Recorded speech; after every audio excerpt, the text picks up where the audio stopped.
Halo teman-teman, perkenalkan saya Kristen Alexander Lau dengan NIM 19, mahasiswa program studi farmasi dari Universitas Bumi Gora Mataram.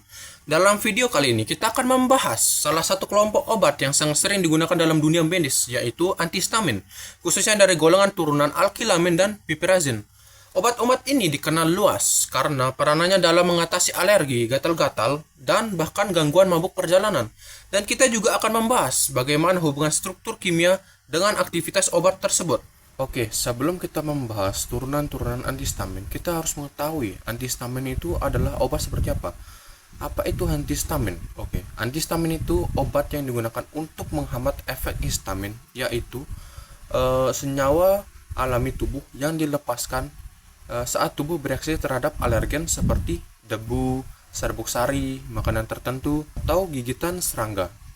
Saat histamin dilepaskan, ia akan berikatan dengan reseptor histamin, terutama reseptor H1 yang menyebabkan timbulnya berbagai alergi seperti bersin, gatal-gatal, hidung tersumbat, ruam, atau hingga mata berair.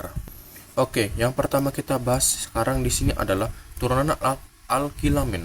Alkylamin ini salah satu subgolongan dari antihistamin generasi pertama. Ciri khas dari kelompok ini adalah senyawa adanya gugus alkylamin dalam struktur kimianya.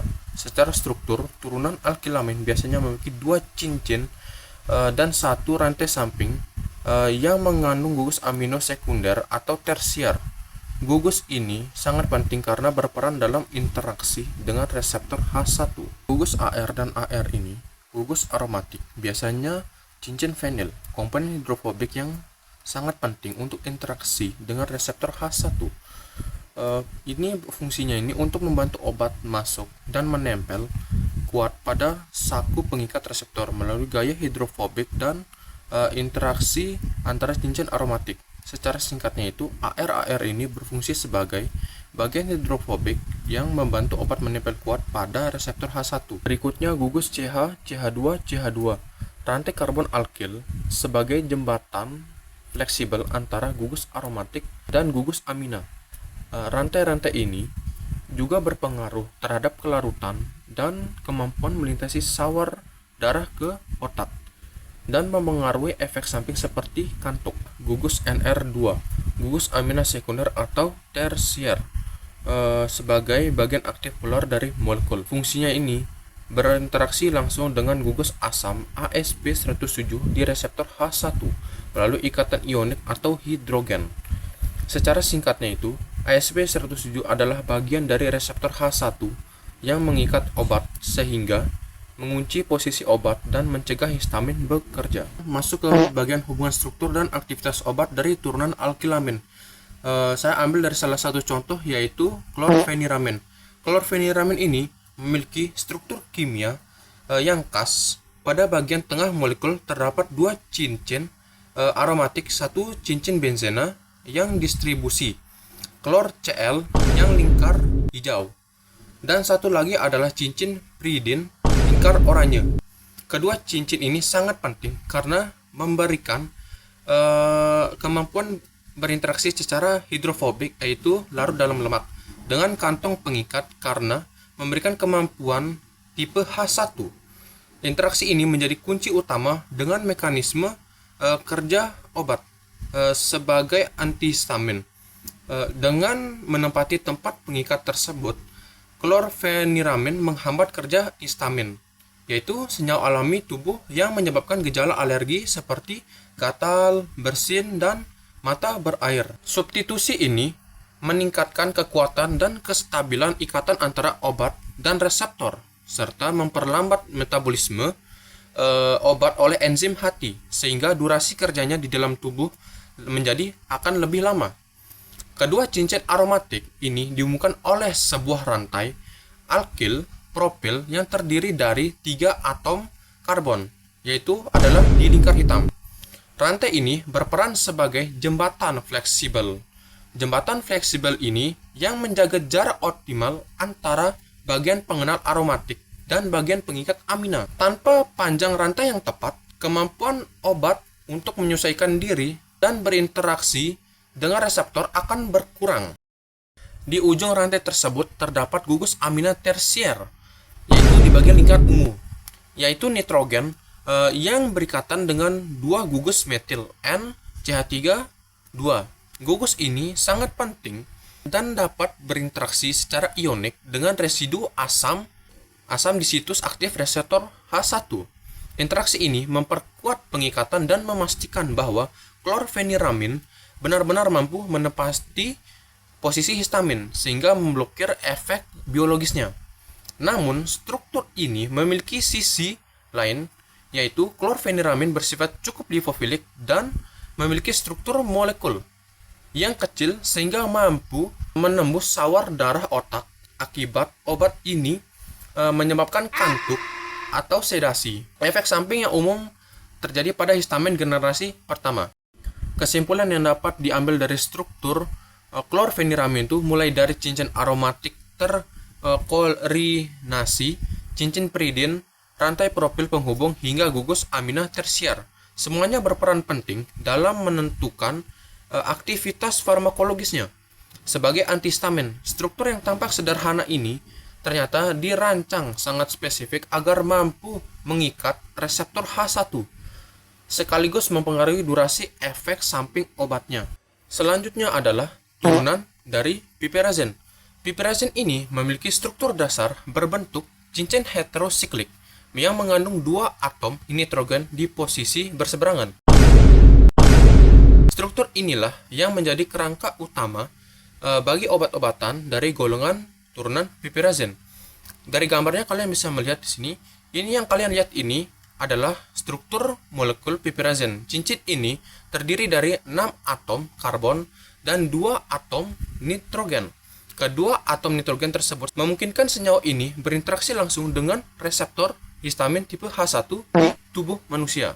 Mekanisme kerja dari turunan piperazine ini, misalkan di dalam tubuh, saat terjadi reaksi seperti reaksi alergi, zat bernama histamin dilepaskan dan akan menempel pada reseptor H1 di sel-sel tubuh. Jika histamin berhasil menempel, maka timbul gejala alergi seperti gatal-gatal, kemerahan, bersin, hingga bengkak. Nah, disinilah turunan piperazine bekerja. Obat ini akan bersaing dengan histamin untuk menempel di reseptor H1 karena afinitasnya cukup tinggi. Dari turunan piperazine dapat lebih mulai menempati reseptor tersebut dan halangi histamin bekerja. Akibatnya, sinyal alergi tidak diteruskan dan gejala pun tidak muncul. Secara visual, yang kalian bisa bayangkan seperti histamin dan obat berlomba duduk di kursi reseptor. Dan piperazine inilah yang akan lebih cepat duduk. Efek dari turunan piperazine ini bisa bertahan lebih lama, sekitar 9 hingga 24 jam. Sekarang lanjut ke bagian struktur dan aktivitas obat dari turunan piperazine. Saya ambil dari salah satu contoh obat, yaitu hidroksizin. Hidroksizin ini antihistamin generasi pertama dengan struktur kimia yang khas yang sangat menentukan aktivitas farmakologisnya. Struktur ini terdiri dari inti piperazine, dua gugus fenil aromatik, serta rantai etoksi yang menghubungkan bagian-bagian tersebut. Setiap bagian memiliki kontribusi langsung terhadap mekanisme kerjanya sebagai obat. Yang pertama, inti piperazine berperan penting dalam afinitas terhadap reseptor histamin tipe H1. Kehadiran dua atom nitrogen dalam cincin ini memungkinkan interaksi dengan pusat aktif reseptor, sehingga menghambat kerja histamin dalam tubuh. Selain itu, struktur piperazine juga memungkinkan hidroksin berikatan dengan reseptor lain seperti serotin dan muskaritik yang menjelaskan efek tambahan seperti sedasi dan antiemetik. Selanjutnya, gugus aromatik. Dua cincin fenil meningkatkan lipofilitas, yaitu kemampuan larut dalam lemak. Hal ini memungkinkan hidroksizin melewati sawar darah otak, blood-brain barrier, sehingga dapat bekerja di sistem saraf pusat dan menghasilkan efek sedatif atau ansiolitik. Efek sedatif ini adalah efek menenangkan dan membuat mengantuk, sedangkan kalau efek ansiolitik ini adalah efek mengurangi kecemasan. Efek-efek ini yang khas pada histamin generasi pertama. Ya. Selain itu, Rantai etoksi yang fleksibel berfungsi sebagai jembatan penghubung antara inti dari rizin dan gugus aromatik.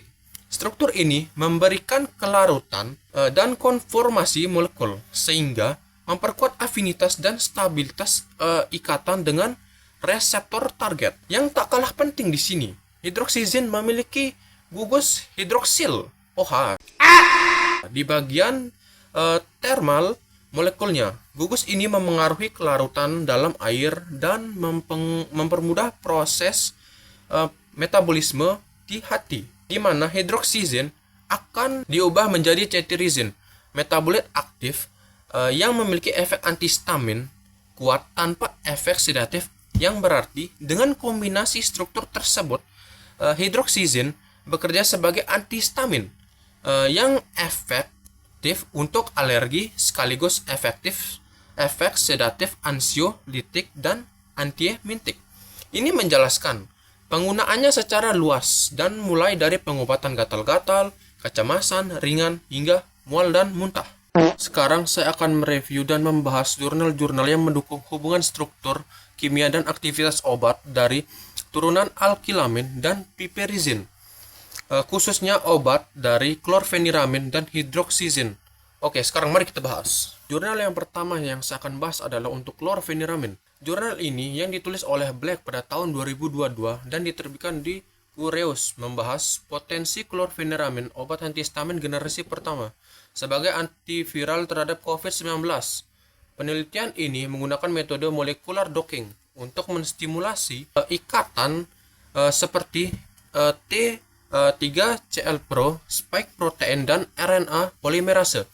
Hasil simulasi ini menunjukkan bahwa klorfeniramin memiliki aktivitas atau afinitas pengikat yang cukup baik, yang secara teori bisa menghambat replikasi virus. Selain itu, jurnal ini menyertakan data klinis awal dari beberapa pasien COVID-19 ringan yang dilaporkan yang mengalami perbaikan gejala setelah mengonsumsi klorfeniramin. Meskipun hasilnya menjanjikan, studi ini masih bersifat awal karena belum dilakukan uji klinis secara terkontrol atau berskala besar. Penulis ini menyimpulkan bahwa klorfeniramin memiliki potensi untuk diteliti lebih lanjut sebagai obat antihistamin dalam terapi COVID-19. Jurnal yang kedua akan membahas jurnal obat hidroksizin. Jurnal yang ditulis oleh Kolopas Konowalex pada tahun 2024 ini membahas pengembangan dua metode ultrasensitif berbasis UAPLC QQQ-MS/MS untuk mendeteksi hidroksizin dan cetirizin secara simultan dalam darah manusia, khususnya untuk keperluan toksikologi forensik. Dalam jurnal ini, terdapat metode diuji pada 28 kasus nyata, dan hasilnya menunjukkan keakuratan tinggi dengan limit deteksi serendah 0,12 nanogram per mililiter. Penelitian ini sangat bermanfaat untuk mengevaluasi kasus overdosis, kematian mendadak, atau kecelakaan yang mungkin terkait dengan antihistamin. Kombinasi antara pemahaman struktur kimia dan metode analitik modern menjadikan jurnal ini penting untuk bidang farmasi dan toksikologi forensik. Oke, demikian dalam video kali ini. Mohon maaf apabila ada kesalahan kata, dan kita akan bertemu dengan next video selanjutnya. Dadah.